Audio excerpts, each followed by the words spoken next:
Rescue operation tayo ngayon dito sa Pasig. Ano to? Aha. Nandito lang kami sa elementary school. Tumatagas yung gasolina sa injector. Ayan, puro ipot ng daga. Yung o-ring punit ng isang injector. Asa isang injector natin? Ito. Punit yung o-ring. Ayaw daw gawin ng mekaniko dito. Hindi ko alam bakit. Mahirap daw kalikutin. Pag ini-start, tumatagas yung gasolina dito, malakas. So, pagtingin natin yan. Putol yung o-ring. May kagat. Daming tayo ng daga. Oh. Papasok sa intake yan. Medyo matigas din yan. Palitan mo natin yung orange. Sana may auto supply dito. Kung hindi, finish to. Galing pa tayong Kalamba. Ayan ang orange. Punit. Ay, ito pala yung bago. Ito yung luma. Kagap. Ayan, dito yan sa ibabaw. Ang lakas ng tagas, basang-basa yan kanina. Okay na. Wala nang leak. Kanina, pagsusi pa lang, tumatapo na rito. Kaya, ubos ka agad ang 500. Ngayon, okay na. Napalitan na ng o-ring. Dalawa. So, dito at saka dito. Yung sumingaw. Tinig na rin. So, kaya namamatayan yung fuel pressure. Nawawala. Okay na siya. So, pinapatining lang kasi naglunod yan eh. Kasi sirit na sirit yung gasolina, hindi naman umi-start, kaka-testing. Medyo nalobat na rin. Ngayon, matining-tining na ng konti. Kanina yung unang andar, lunod.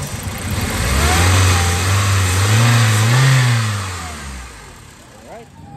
Okay, one last time bago umalis. Start! Okay. Yan. Medyo mahina pa yung battery, ma'am.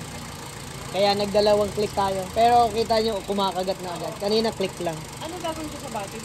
Ayan nyo lang po muna nakastart. Pero kung may battery charging dito, pa-charge nyo na lang. Para hindi sayang gasolina. Pa-charge nyo lang po. Nalobat yan, kakatesting ninyo. Kagahapon. Alright. Goods. Nag-request si madam ng test drive bago umalis. Siyempre nga naman, Pasig to. Ayun nga yung mekaniko ayaw niyang gawin kasi maselan daw, delikado daw. Pero okay lang, ganoon talaga. Ganoon din yung nangyari doon sa isang nirescue natin sa Pasig na ano eh. Parang wala din makatulong sa kanyang mekaniko. Kung hindi man sa tinataga, gustong bilhin yung kanyang sasakyan ng mura.